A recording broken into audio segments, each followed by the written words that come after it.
lelo na kotela bino ba temps fort ya chaîne oyo mama Kombo azali kosalela na niveau baza kotambwisama po bo comprendre que baza na besoin ya église kimbangiste te ni 26 mais bango baza nde na besoin ba benda bandimi ya église na bango baza kochola église kimbangiste baza kochola makambo eza koyika na église kimbangiste bazwa kasiko bandimi pona ba créer nkamba de na bango baza ko créer église na bango baza ko profiter sikoyo na ba makambo ezoleka na église kimbangiste bayambi oyo pona bakotsa distraction et puis batu siko balanda bango baya na église na bango mais bakimbangiste bozozwa temps ya kolekaka na chaîne wana il faut bo arrêter s'il vous plaît eza chaîne moko te bino bokoko lekela bino moko bolanda ndenge bazali koloba et puis na kotia message ya papa po eza awa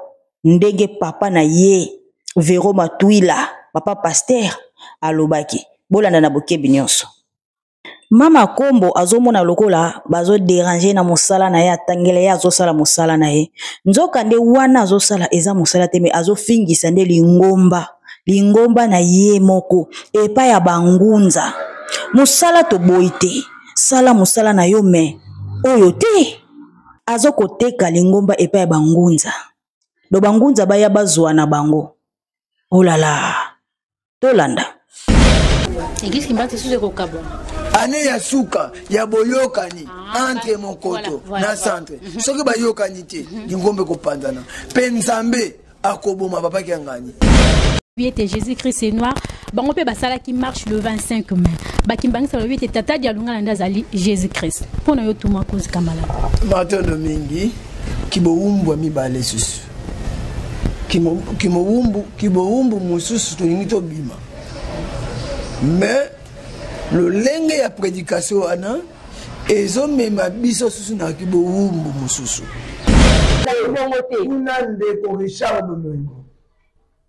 tunande ko Richard Bomengo bayebisa bino mabeni leka na nkamo bayebisa bino okuganga na tansi na nkamo kwenye suti webi bakukwa mfungimba bayebi mfungimba mute ata papa kimba mute na yebi mfungimba mute mais za incarnation ayo ba ete lelenge ni tumo kozi kamalandwa tumo kozi wana tuti ba bordure moto ba incarner na kati na ye ayo ba nani oyo azosalela ete pe nani oyo azali tumo kozi kotangelanga biloko mibale oyo ezolakisa papa kimba mute ngani aza incarnation mfungimba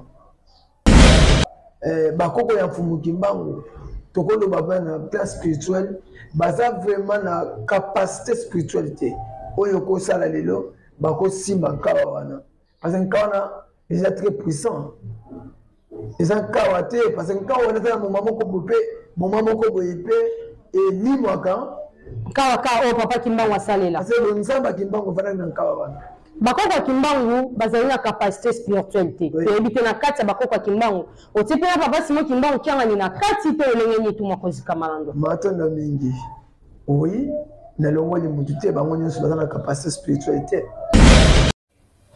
na matanga ofaki nango ya papa José Daniel na kufaki omoni bata mokoto kuna eglise kimbangiste ezo vivre na kieneni solokele ozwi papa Paul ozwi bango nyonso bazana bango pambala na pamba bazana mavesa ba papa batikala mavesa papa tumulanga ba papa bilamo ba papa la taka yango kibonzambe kati na kati bango kibonzambe sate bana nyonso batikali na bango bilamba ya pamba na kati nzoto zate matondo voilà ndenge bakunda batata bango basato bonzambe kenda ba nyonso batikali donc ça veut dire ozwi papa Kiangani ozwi papa Mbenza ozwi mama Marie Mouil ozwi papa Zako kisolokele ozwi papa Paul ozwi bango nyonso bazana bango pambala na pamba bazana mavesa ba papa batikala mavesa papa tumulanga ba papa bilamo ba papa la taka yango kibonzambe kati na kati bango kibonzambe sate wala utupona mazama ni sumu te kuna basi mimbali mesate na ni sumu te mais baba Kiangani ne comprendre baba Kiangani te mutema makasi boye tale le plateau même lingomba ya batata tala signe Salemi ya mai oyo tondi batu bakufi zona ba message mibale ba pesi biso soki ne nkamba maintenir bokabo inaye soki ne nkamba azongisi lingomba batata esika wana te nzambe akolongola eloko oyo atia na nkamba akopesa yango ekolo mosusu akopesa yango bato mosusu eza prophétie oyo papa Kimbangu apesaki eza mpe oyo papa Nyangenda bapesaki soki bokabwani soki kote botikali bobebisi nzambe akozwa oyo atia awa na nkamba akolongola yango oyo totonga ekoki kozala mpe yeluseni nkamba ya mibale tumakozibandela esika na oyo totonga ekoki kozala mpe nkamba mibale 4 avril papa Kimbangu akataki décision finale suka na tribunal spirituel ekataki dossier oyo papa Kiangani alongi te la mise au temps mokili ba procès kuna se katani voilà papa Kiangani alongi te yango bomoni mvula ya makasi nkamba naliaki te naliaki te même mpe na ndako ya papa oyo nayebi soki oyo mama sidona de mama yo nakodanenge te me bato oyo baola bakulu mama nanga ezali kaka na ngambo na nga na sala analyste maloba ya papa ezali clair kaka so bakoyeba sikoyo te papa solo alobaki boye ngai nazali bourri bon soki kaka ezali kaka mpona koyeba sikoyo te mpona nini nakoti kombo ya papa solo parce que papa solo aza lisusu te donc na likambo wana kombo ya papa solo ekoki kozwa esika te mpona likambo wana papa solo aza te okoloba na ye makambo ndenge alingi papa solo aza te mais ifa yebake biso ngai présentement nayebi bapapa eza na makambo oyo lelo moto akokomemela ngai nakoki koloba wi ya solo papa alobi oyo papa alobi te mama Kongo bapapa baeduke bana na bango bien eyaka mpe na bafai mama Kongo bapapa baeduka bana na bango bien ekosa na bafai parce que balati nzoto mais likambo ekoloba ke papa solo alobi na papa Simon azali bourrique nga na wangali yango na tima boko na nga na moto na boyi yango eza lokuta ya baku monte eza nango raison te nzambe akoki kobotama n'importe quel jour oyo alingi abima na kati ya mokili abotami aza na besoin ya moto azunga te ya koloba epuis mama Kongo likambo moko ya atire attention na ngai biso bapapa batikali jamais kolobela biso makambo ya bokoko na kati ya lingomba ozokanga mama Kongo bapapa batikali kosalisa bandimite na makambo ya bokoko ozomona bapapa bainterdite biso bakimbongisi makambo ya bokoko ezalaki meme na pasteur moko azalaki kosokola bandimi papa jangela asilikaka alobaka nde mokolo mosusu soko omeki lisusu na kokomplike yo vie mena likambo ya bazunga wana ewuti wapi bazunga ntango soka bazunga wana ezali bato kaka oyo baza bamboka ezingi nkamba mingi bazala bango bakimbongisi te bazala bango babimeli mbangi baza bakimbongisi te awa mbuta ya suka ezali tata Kimbangu ye moko azwa mikro aloba na biso ete bomengo nalingi makambo na yo wana te ata aloba yango soki alobi yango mama na nga natiki me lokola ye alobi yango te nayoki mpe mongongo na ye te c'est-à-dire biso tokozonga nsima te bamedia nyonso ya mboko ekoyoka biso bamedia nyonso ya niveau national ke international ekoyoka epuis le 8 juillet tokozala na kati ya nkamba wana olinga te soki tata Kimbangu ye moko azwi mikro alobi ke na boyi awa te atangi mpe kombake bomengo na bato na yo nayebi makambo boyi kosalaka wana te nde koyoka na kombo ya balenda libata ya mai ye na pochaka ya mbila bango mpe basali ya bango bajournaliste nyonso ya lisifere babimisi misisa ya mitu kopromettre meme liwa ko déstabiliser même pouvoir en place ya Chilombo koyebisa ete pouvoir na ye sili soko meti kosangisa libota oyo yango balobi bakorépondre na bakritère na bango bazokende na kobanda koobserve makambo nyonso kosilisa bayoka kaka mondre pepe na bato wana nyonso baza liboke moko epi baza bien identifié mama Kongo na sala mosala monene ya koyeba esika bato wana ozoyoka bachimini koyeba esika bango tu bavandaka nayebi bango na batelefone bisika bavandi okoyoka oyo yokaka bajili nayebi ti lupango na ye lupango lokola ministre na mbongo ya lingomba kamwa moto ozomona simbi barevolver oyo baza kobomelaka bato wana na identifie ye mobimba me ye ayebi te mpo nga na identifiaka moto par telefone naza na telefone ayebi kozwa ye okoza na esika kobombama ngai te alors mama Kongo matondo pe longonya mingi na motuna na yo tika bango bakende mebana ya ville Kinshasa na biso bakokende te au contraire baza kokende bakoyamba nde bapapa na bango Arma wa Basolele, papa Alphonse, papa Arma, papa Charles, papa José Diangenda pe papa José kisolokele bango nyonso bakoyamba bango na esengo nyonso mabe moko ezali te pe makila makotanga te satana nde akoyoka soni oyo apeta ntoro ete makila makotanga yo yemo na mobali balekolo papa Zakon doit régner dans cette église batika ina règne abandi kobalo na lisusu maloba alors likita ya bato wana nyonso tokoyeba kosuka na bango bisika tokosuka mama kokobai na yebiso keloko moko kolekana ezali te nzambe akokoyaka te akorongaka kaka elongo ezali ya biso bana ya nzambe kimbangu bitumba bie tozali kobonda ezali bitumba ya nzambe na Lucifer en personne e nalakisa mokili mobimba Lucifer azalaka wapi Lucifer azalaka na kamba komona te zako bituvwidi Mama Afrika na kujua yango 3-4 fois te nzambe azalaka na nkamba satana kombo na bako bitu vidi nzambe se Simon Kimbangu alors na bato mibale wana mpona kodeloge satan na se ya mabele lokola simba bwakaka ye na pouvoir na ye nyonso na se ya mabele Mama Afrika ezalaka na facilité te il faut bobunda bitumba mpona kodeloge ye alors ye satan tango akwe awa arécupéraki ezala na leta azimato parce que asengaki mokonzi ya lingomba ya leta administration finance nyonso eza na maboko na ye alors molimo bosantolera ye azolinga mena arécupéré ma place nyonso wana eza na facilité te yango moni toyi kobunda bitumba oyo alors bisika tokɔtaki mama Kongo tokɔtaki malamu ezala autorité nyonso azalaki nsima ya Papa Richard Bomengo makambo balekalaki kitoko mais Lucifer satana kali ya pemba vunguli bisika azali papa Zako bituvwidi ye wana satana en personne mokili mobimba fo bayebaka ngo ke Lucifer te Zako bituvwidi Zako bituvwidi azali mpe ayeba trafiki na ye abimisi basoda azwi mabatayo makompagnie atondisi na nkamba azwi mamercenaire acreye mprevoreur ya balangata azwi bana ya Kimbateke azwi bana ya Matete akomisi bango ba mercenaire akoti bango na nkamba po baboma famille yange na pe famille kisolokele alors nde baautorité na capacité na bango na monene ya komona ete lingomba likoki kokoma na niveau oyo te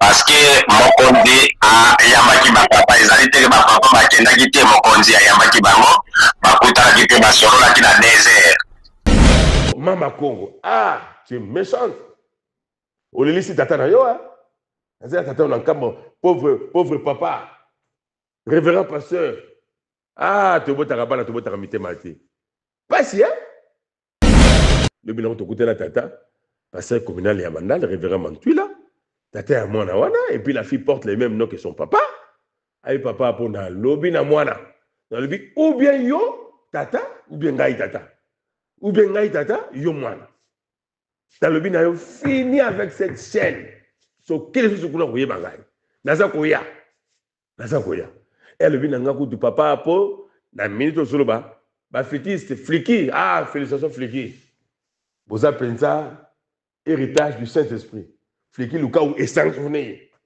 lingomba penza luka est sanctionné pe ko sanctionné révérend pasteur révérend Mantuila félicitations boza elombe bana bakotambusa biso te natangela journalisme nga natangela yango do yo tangela yango po ovandelaka église Kimbangiste na 26 yango otangela ki journalisme yango otangela ki journalisme po ozwa likambo ya église Kimbangiste na 26 ekoma débat ba obalobi ekomi yako swana bato moko bazo finga nzambe do yango na journalisme yo otangela otanga pe na mbongo tata Simon Kimbangu kiangani pour papa naza pasteur de l'église Kimbangiste mbongo ya lingomba o bato bazo kofinga na chaîne wana yango tangela journalisme na yaki pena pona silisa mwana oyo akomaki kozoba zel moko boye oyo epesa meliete esika la princesse de Nkambaza yo zoba zel nandeni c'est que pouvoir nzamba lati singa eza ba ventir pouvoir makasi boyozo bazel ikolo nanga na ndeni papa po aza ko nyoko maza ko défendre tata na ye ale yozo ele bazel ofinga ye non non non non non bato bamona ga mutu mabe nga nzamba revela nga bilanga solola kana ye aza mutu mabeta aza mutu malamu botika makambo ya 26 na église kimbangiste botika wana eza bambu na bino te bobima na makambo wana yo lingi na yo sobi ki mona meso ki mona meso za na tata bizaleli ya mutu nyonso ekoyebana ça va Moko teza lielome nani kumba oyo otuna ba oyo bayedinga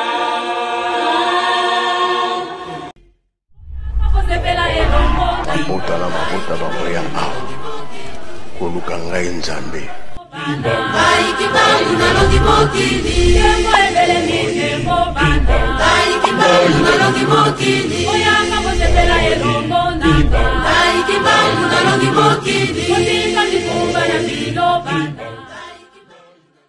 Bienvenue chez nous et merci à tous nos abonnés. Bato Balingaka, Maman Francisca Kabalenda, la princesse de Nkamba, Nouvelle-Jérusalem. Voilà, tant que Kokibo la deuxième partie émission na Salaki.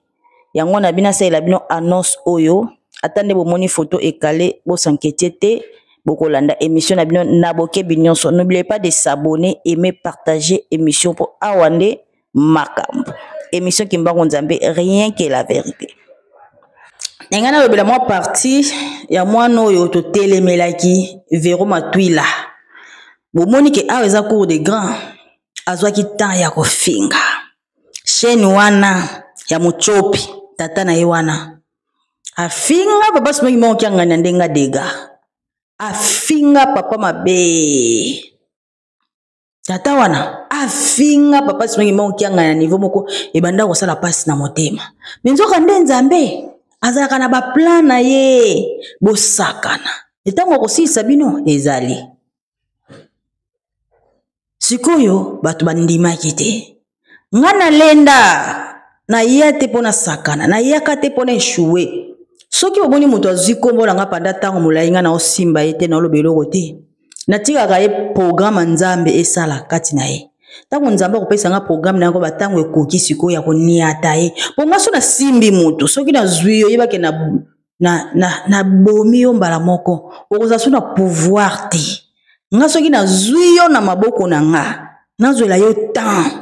Ya koselo ba émission ya koloba na ya ko recadrer yo. Yeba ki ba puissance wana ozala kango ba lolendo wana ekosila kaka. Oui, ekosila kaka po batata bango mo balatanga pouvoir. Batata bango mo balatanga pouvoir. Donc naza na pouvoir ya makasi.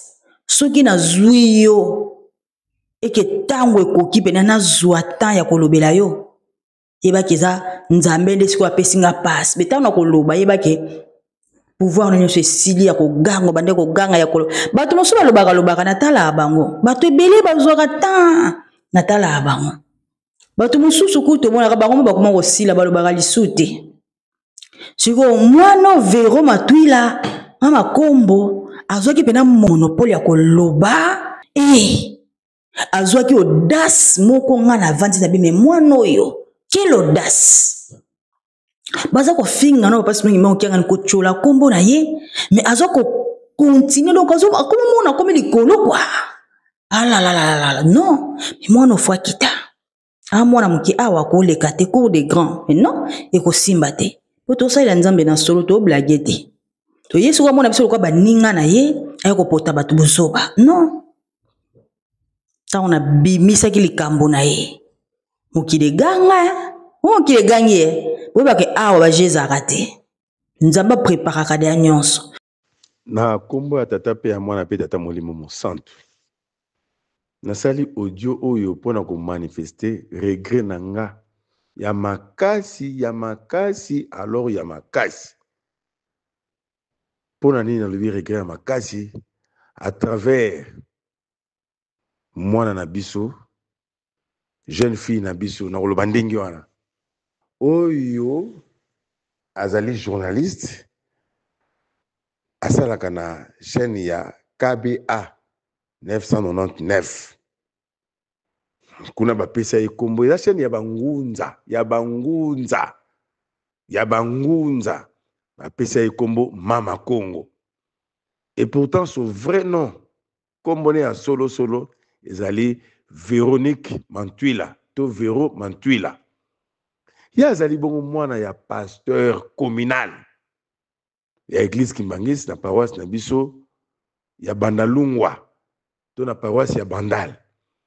Mais mwana wana elle s'est passée comme étant Kimbangis tete. Akomaki lokola mutu église ya bangunza oyo ya KBA wana 999.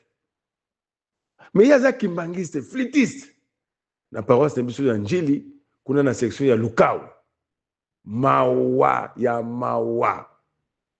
ezalaki pour les canadiens on a okofuta mbongo pas moins de $100 na bi okofuta mbongo soki mbongo ezali to koleka te mbongo il faut ofuta mbongo bako imposer yo soki kute zangi mosolo zangi faut bakisa il faut futa mbongo.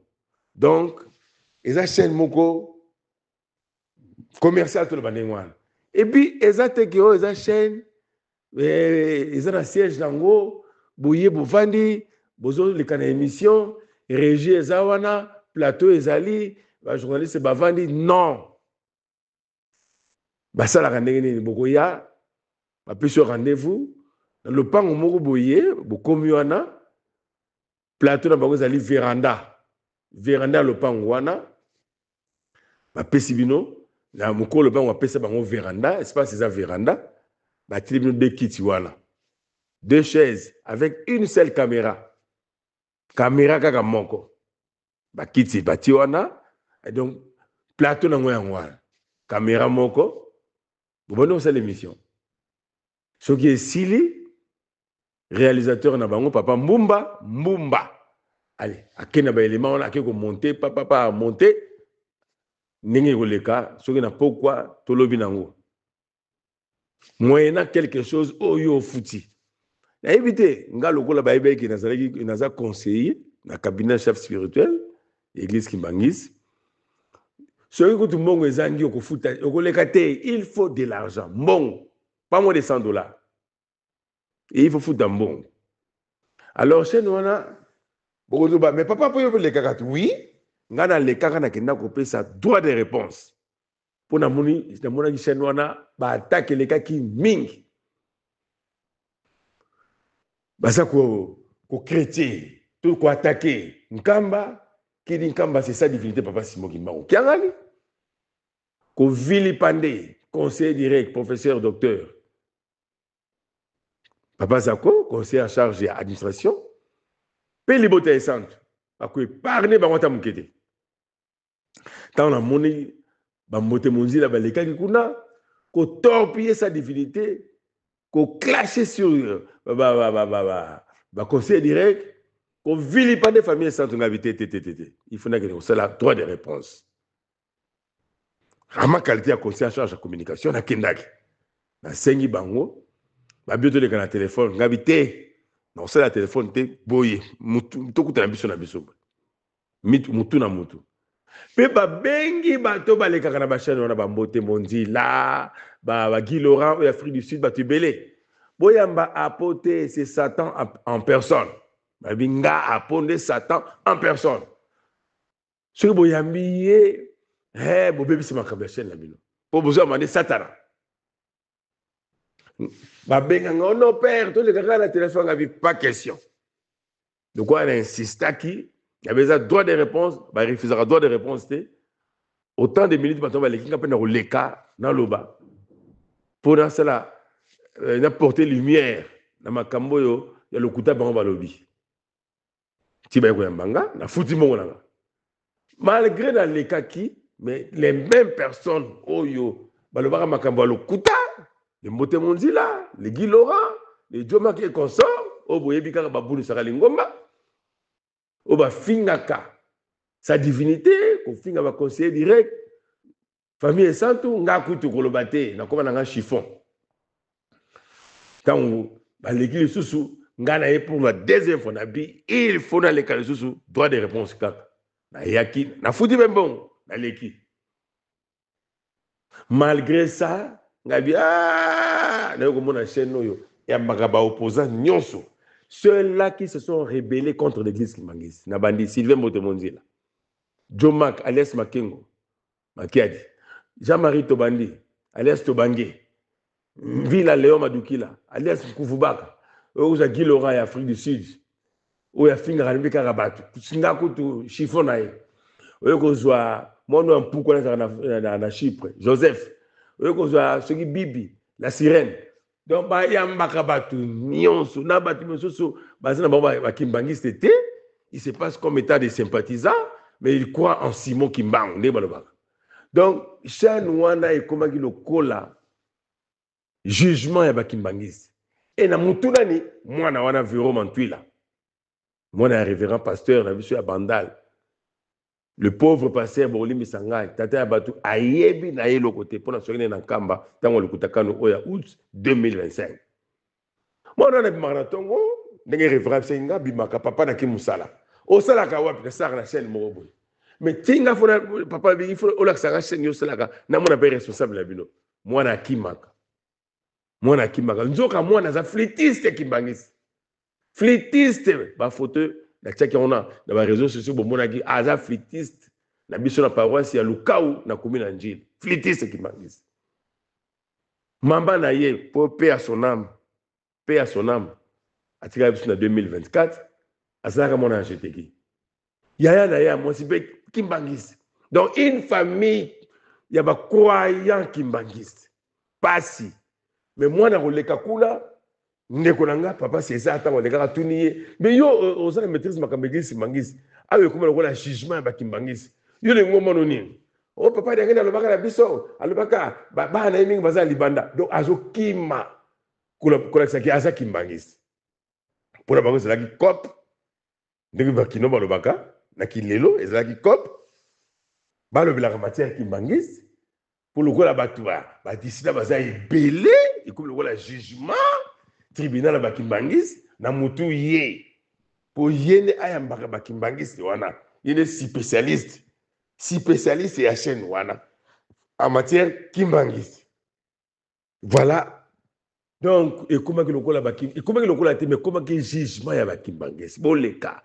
et surtout makambo ya dissidence na chaîne wana yango na yango okomona ba miniature ya ba émission na bango donc on va bien avoir programme nango neto na ba programme kala ba film ya ba cinéma ba otaka ilongi ya papa Simon Bokianga sa divinité ilongi ya papa Zako ilongi soit ya papa Mbeza ya papa de Tika Biso papa Joseph Diangenda otobenga papa Rigel recteur anniversaire papa Simon Kimbangu mwana ya papa oyo za biso ba poko to kolobati il faut battre na tuna bango otaka ba photo na biso porani oh papa pour ce sali boité ba doit la biso des photos ça ba doit la biso nzoka ezalaki bango bazo viser batala ka bango bazo ka bambongo na bango o YouTube afutaka kolala kolamuka ngana lebi chaîne oyo ngafona écraser yango parce que chaîne oyo et ne pour la église Mangisi kolala kolamuka na lobi tata Nzambe aye ko inspirer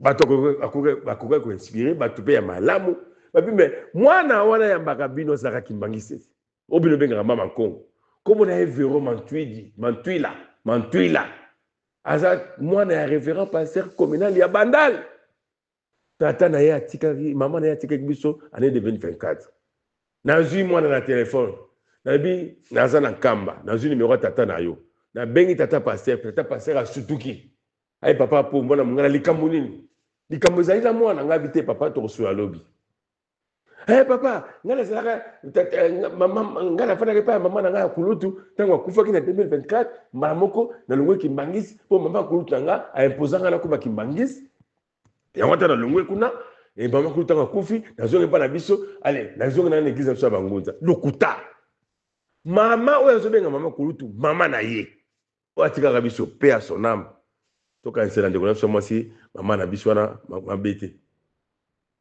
nzoka mwana zaki na plan na ye déjà zaki cop na bango commerce na bango na mutu église Kimbangisi pour pas soka bambongo il y a des spécialistes à cette émission au nom de l'église Kimbangis. Il y a des dissidents, les gens qui torpillent. On va attaquer l'église Kimbangis. Patient, flûtiste. Dans ce là, tata naïe. Donc, quand il met ma photo, papa a regretté à Lili.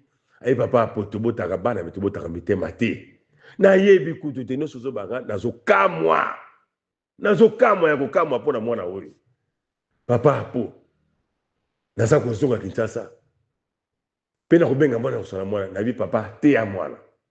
Abima na libunga wana, mwana bungi makasi, mwana tungisi lingomba mingi. Mwana mukia ndengo wana, abimi spécialiste makambo église. Abundisi nkamba mingi. Abundisi sa divinité papa si momo kiangani mingi. Conseil direct papa za kutu kolobate, papa mbeza kolobate. Libota esa tukutu kolobate. Biso ba po oyo ndenge boko. Ngakutu Satan incarné. Papa, te à moi. Le bilan de côté la tata, pasteur communal et amandal, le révérend Mantuila, tata à moi na wana, et puis la fille porte les mêmes noms que son papa. Aïe papa pour na lobi na mwana. Dans le but, ou bien yo, tata, ou bien ngai tata. Ou bien ngai tata, yo mwana. Dans le but, na yo fini avec cette chaîne. So, quel est ce que vous avez bagay? Naza koya. Naza koya. Et le but, na ngaku du papa po, na minute solo ba, ba fétiste, flicky. Ah, félicitations flicky. Vous appelez ça héritage du Saint-Esprit. Flicky, le cas où est sanctionné. L'ingoma personne le cas est sanctionné. Paye sanctionné.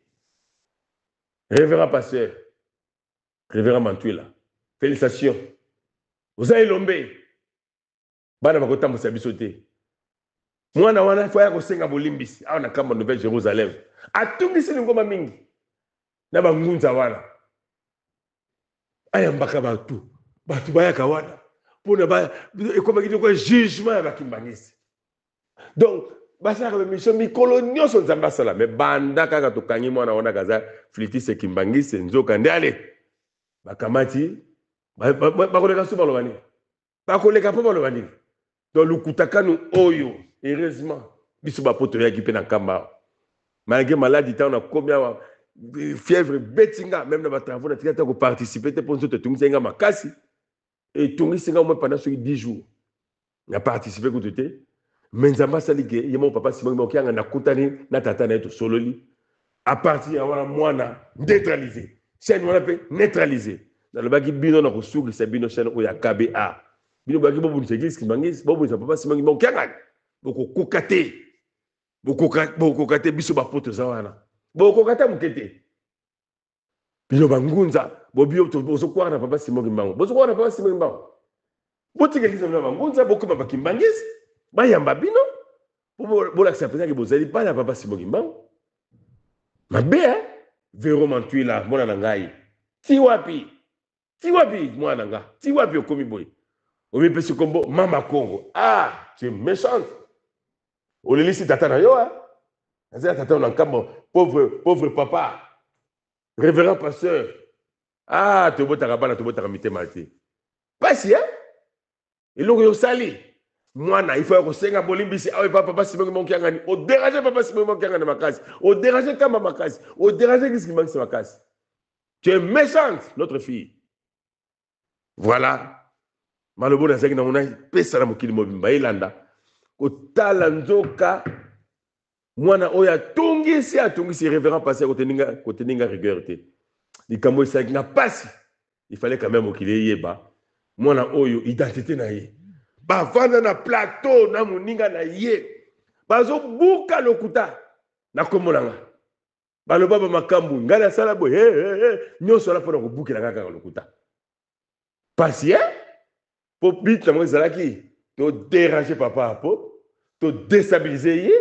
Et si kaye azakuna ba boakaye ba bayeye po ata lobi ezasu na fete biso to continuer musana biso bo satanda gite ki na okuta na révérend pasteur Mantuila na kamba to kanga ba photo to ko solola pililo oyo histoire na bino esili papa Simon Kimbango kombo na ye ezali mobimisi ya makambo eboma na molili polele kombo tata pe amona pe tata molimo santo. Amen. Yango nalobaki mwana oyo azoluka liwa ya tata na ye. Azoluka liwa ya tata na ye. Histoire na esili hein. Histoire na esili. Azotiela to histoire ke nga natangela journalisme, nga natangela yango do yo tangela yango po ovandela ka église Kimbangiste na 26. Yango otangela ki journalisme. Yango otangela ki journalisme. Po ozwa likambo ya église Kimbangiste na 26. Et comme débat ba obalobi comme yako swana batu moko bazo finga nzambe do yango na journalisme yo tangela otanga pe na mbongo tata simongi mbongo kiangani po papa naza pasteur de l'église Kimbangiste mbongo ya lingomba o batu bazo ko finga na chaîne wana yango tangela journalisme yo tanga journalisme kende ko sala na ba TV lobela musique soko lobela musique te kende ko lobela makambo susu politique makambo ebele ezali kende ko pesa ba information na TV yo mtotangi et non oya na chaîne moko ya Mochopi organiser combien pe azo benga bato azo déclarer siko ngai na sa su na chaîne na te siko na vivre ndeni mbongo na chaîne wana na ndimite ke azokata $100 azwakani kama ba $20, mo ba $30, $50 pe eza na passe. Eza na passe. Donc azwake loko te. O ezali wa mbongo moko te eza na po ovanda na pata tano azobokola yo. Ndako koki ko futela te siko mbongo ni yokolobela. Est-ce ozwaka $200 kuna par mois? Non. Oko fingisa tata na yo okobundisa lingomba oyo tata na yo aza pasteur bana ebele bandimi ebele baza kondimela ye siko yo oya kokitsa bandimi wana kondima pona yo pona place moko zozwela ba miette bambongo mwa mike église Kimbangiste pe linge pesa ye pénition kala te donc likambo na ye yango na ye koyebisa bino eza ya suka na ye kolobela na olobela ngo sute na yaki pena mpona silisa mwana oyo akomaki kozwa bazel moko boye oyo epesa miliete esika la princesse de Nkamba za yo zwa bazel nandeni seke pouvoir o nzamba alati singa eza ba ventir pouvoir makasi boyo zwa bazel ikolo na nga nandeni papa po aza ko nyoko amaza ko défendre tata na ye ale yo zwa le bazel o finga ye non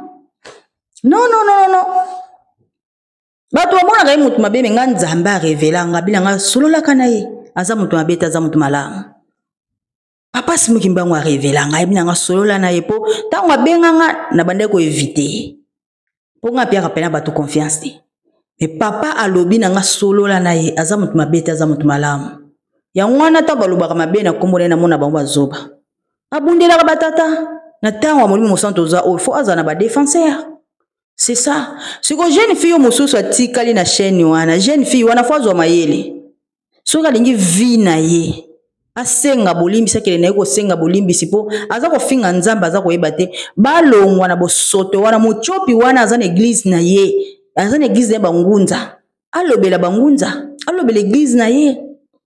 Alobela yango atika ko utiliser bana bato. Eza chaîne moko malonga te. Y a rien de grave là-bas. Et na mbongo te zane lokote bana bobongwana botika bosoto ya chaîne wana bobongwana botubela bosenga bolimbisi nzamba kofungela bino ba porta kitoko akofungela bino makambo ya bien mais chaîne wana te boluka makambo subo sala botika makambo ya 26 na église Kimbangiste botika wana eza mambo na bino te bobima na makambo wana. Donc yango wana ngana yo lobela ya suka côté wana na clôturer débat wana close nasu na besoin na ngote nasu na besoin na ngote na bike papa matwila tango akozonga akosilisa makambo na mwana nae akosilisa po yepa kolinga te musala na ekweya po na mwana non akosilisa yango donc bandeko ona ngana ila bino lelo yango yo matière eza na ili bino na oyo mais boye baki nana musala ya makasi ezozelanga dans 3 mois Dans 3 mois. Dans 3 mois, on appelle ça 3 mois. Mon quand il y a 3 mois, mokile ko ningana. Musalo ngana osala. Batu donc batu bako iya, mokile ko iya, mokile ko landanga. Et kozala grave. Et kozala somme. Donc, tout ce qu'on s'est préparé, dans le programme Nzambe nda bongisa les Camerounais, tout allez kokende. Donc c'est ça. Merci beaucoup. Dans une révélation, moi comme na obeta liso na ngote po waneza ponanga. Iloka na 12 heures. Nzambe na ngami monisaki. Donc voilà. On a gagné la bino yangwana. En tout cas, tout le monde à la prochaine. Bye.